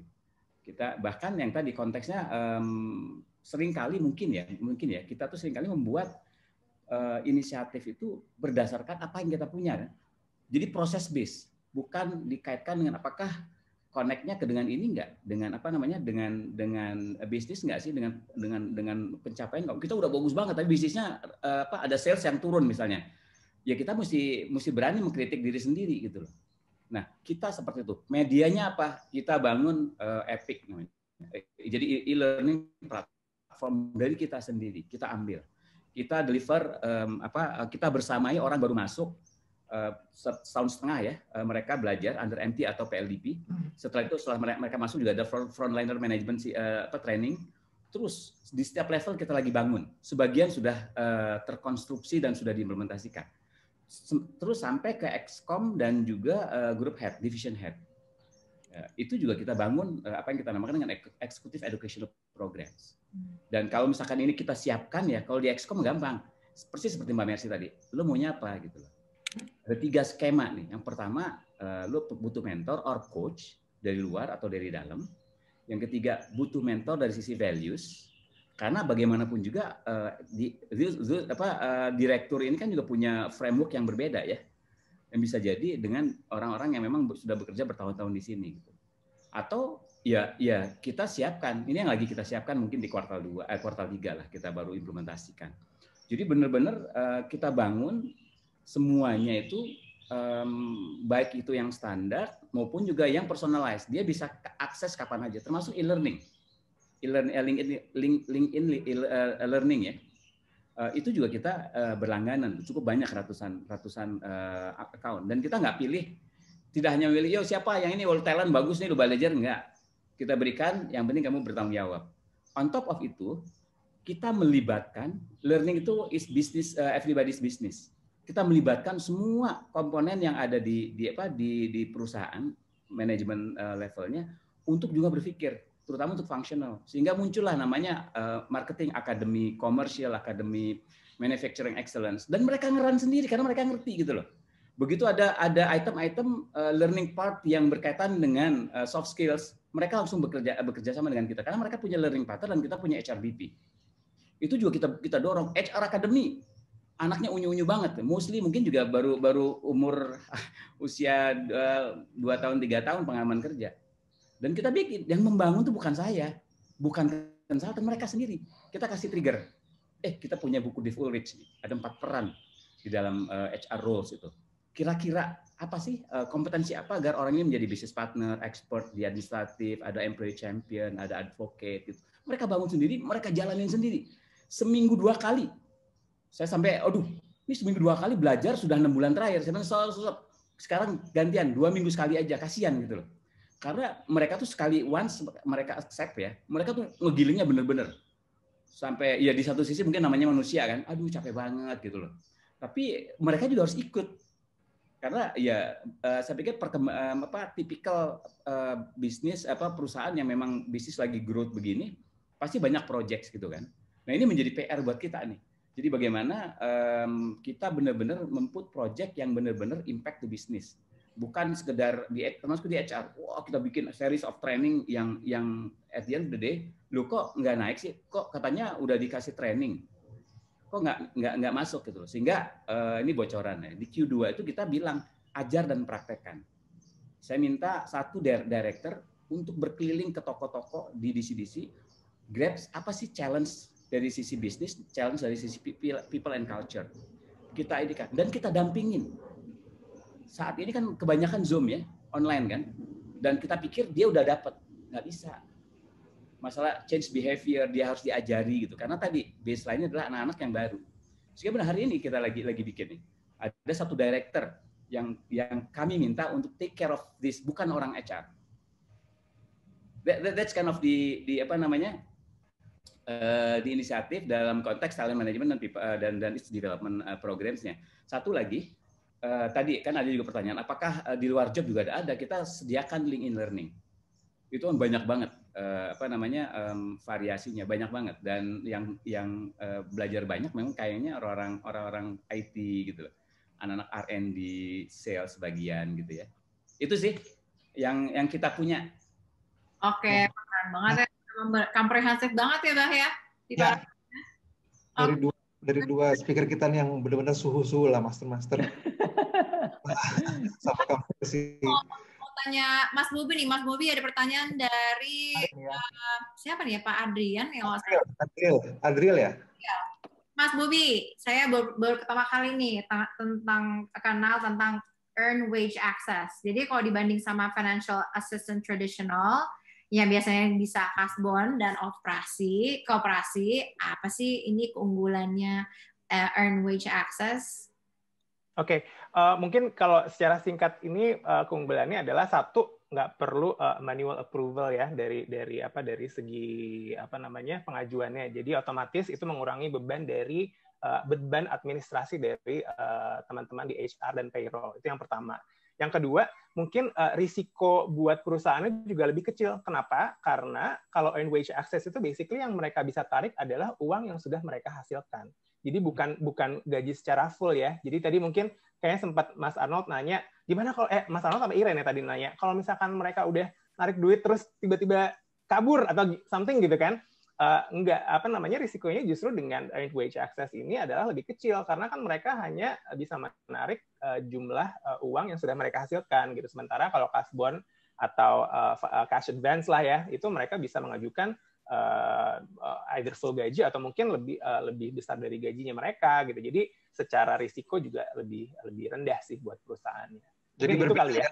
Jadi yang bisa diambil adalah sesuatu yang sudah dianggap mereka sudah melewati harinya ya, Betul. sesuai hari kerjanya ya. Betul. Jadi misalkan mereka sudah kerja 10 hari, ya yang bisa mereka ambil itu adalah sejumlahnya hanya yang untuk 10 hari itu aja gitu, nggak bisa full gaji. Jadi risikonya juga lebih kecil sih.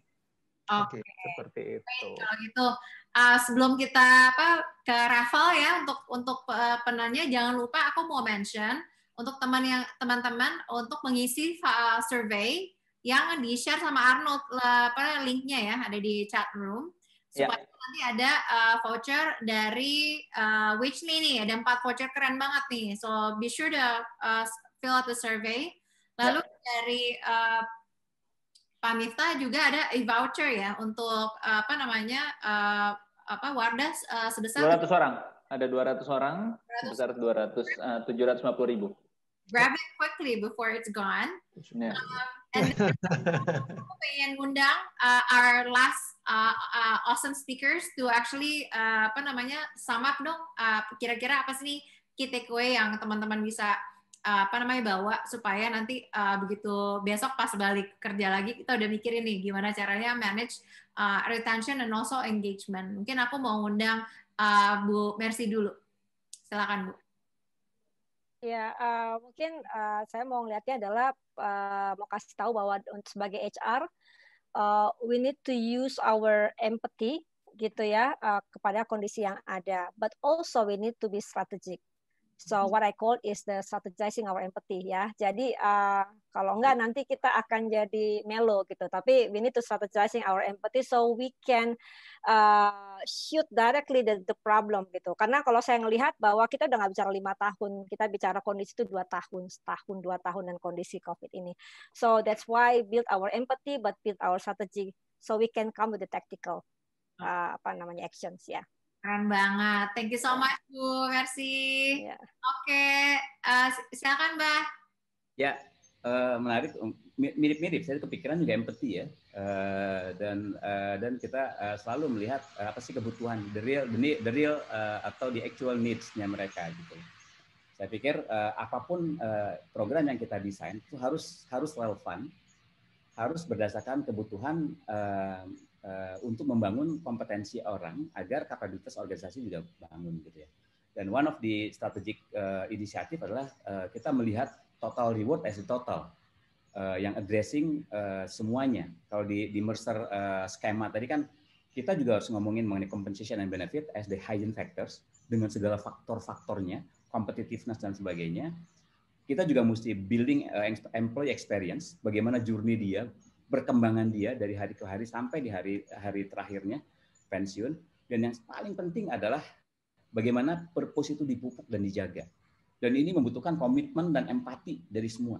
Dan kita sebagai orang HR itu jangan yes man terus gitu. Kita gunakan empati kita untuk mengungkapkan apa yang seharusnya kita lakukan, bukan apa yang melulu perusahaan mau lakukan. Karena dengan begitu kita punya bargain. Dan kita HR di Paragon itu seolah tangan kanan ya, tangan kiri itu finance dia bilang. Ini tangan kanan ya HR ya, ini CEO-nya sendiri, owner-nya sendiri yang bilang.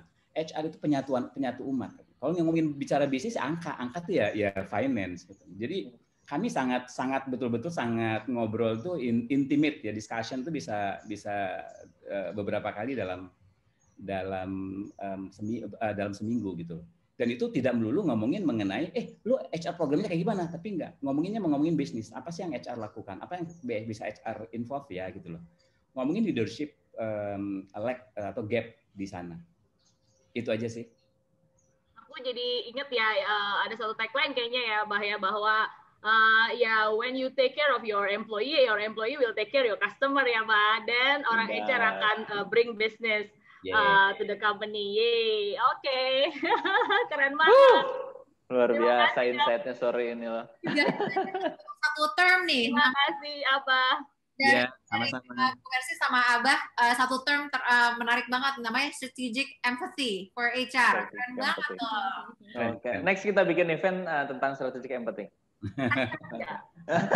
Purpose-nya Abah juga keren banget tuh. Itu relate banget sama case aku nih kayaknya. Aduh, dari pertama ketemu Abah sampai sekarang gue kayaknya belajarnya sama Abah aja udah. Tes itu nanti lagi Ren. Ini Oke. Ini yang bertanya semua ya Ren ya? Yes, ya, tunggu. Kita ada raffle. Jadi ada 4 hadiah menarik dari podcaster dan 1 hadiah dari Paragon ya. Paragon, oke. Berarti yang 4 dulu gitu ya. 4 dulu baru yang terakhir yang yang paling besar ya dari Paragon. Oke. Yang nggak nanya, it's okay. Make sure you fill out the survey yang dari Wagely supaya siapa tahu dapat hoki hari ini bisa dapat ini ya voucher 150.000 tuh lumayan banget tuh cuman. Langsung diputar, Ren. Siapa pertama? 500.000 dari Paragon nggak diputer kan? Kita choose kan? Diputer lah, diputer juga. Terakhir nanti. Oke, Chelsea, ini dari podcaster ya? Yes, Chelsea Adeline, tolong liatin dong, ada nggak? Masih ada nggak orangnya? Chelsea Adeline ada nggak? Nah, Chelsea jangan lupa Japri ini ya, Japri kita nomor WhatsApp. Chelsea Adeline. Chatting ya? Ya. Siap. Nomor teleponnya. Troya, hopefully masih di sini nih. Make sure Troya. Masih hadir. Your your WhatsApp. Oke, 2 lagi dari podcaster. Ini Anggreni. Wait. Oh bener. Oh masih ada semua loh. Oh yang dikit. Itu masih hadir. 1 lagi dari podcaster. Karena kita nggak bisa milih yang paling bagus, Ren. Pertanyaannya bagus-bagus semua ya, luar biasa. Panjang-panjang semua, Ren. Dian Maranita. Dian Maranita. Oke, ini voucher dari swag dari podcaster ya. So betul. Which is angkanya berapa hadiahnya dari Paragon apa no? 500.000. Ini produk-produk dari Wardah. Kalau yang dapat cewek seneng banget. Kalau yang dapat cowok bisa buat istrinya. Kalau yang belum punya istri buat pacarnya atau buat ibunya. Punya pacar cowok yang dapat. Oke, congratulations Mas Ahmad. Masih ada gak? Coba kita lihat. Mas Ahmadnya ada. Jangan-jangan dia udah nyari. Masih ada. Kalau nggak ada diputar lagi ya. Iya. Kita tunggu. Harus confirm via chat. Oh, langsung. Oke. Congratulations Mas Ahmad S. Ada ya? Ada. Oke, yang tadi menang tolong drop your number ya. Nomor teleponnya.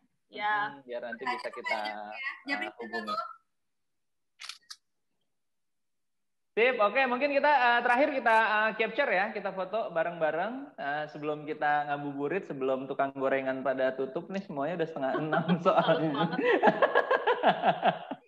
Oke, silakan dibuka videonya semuanya. Oke, jangan lupa tadi ada link tree-nya ya untuk podcaster. Di podcaster ada YouTube-nya, ada Spotify, ada Telegram-nya juga. Wah, ada Om Dev di sana. Gue baru lihat nih. Oke, kita capture ya. Foto-foto. Siap. 1. Wah, ini ada yang baru masuk nih Anton nih. Mau foto doang itu. Foto doang ya. Siap. 1, 2, 3. Oke, bentar. Saya share dulu. Tetap nyengir ya, karena kita nggak tahu kita di halaman berapa. Iya, betul. Halaman 2, siap. 1, 2, 3. Cheers. Ide keren banget nih muka-muka lapar semua sih sama kayak gue. Oke, slide 3, 1, 2, 3. Tetap nyengir. Tetap nyengir. Slide 4, wah banyak banget ya sampai 5 slide. Iya. Jelas, slide 5. Udah 4-nya. 4-nya udah. Oke. Sip. Oke deh, thank you so much semuanya. Wow, kita sampai 210 tadi ya paling banyak ya. Thank you banget semuanya udah hadir di sini. Jangan sampai selesai masih 100 orang loh, 107. Terima ya, kasih Bapak Ibu. Terima kasih banget sekali lagi, makasih buat Bu Mercy. Terima kasih teman-teman. Terima kasih juga buat Wagely. Terima kasih. Thank you Paragon. Selamat berbuka semuanya. Paragon, thank you Body Shop. Terima kasih. Sama-sama. Ya.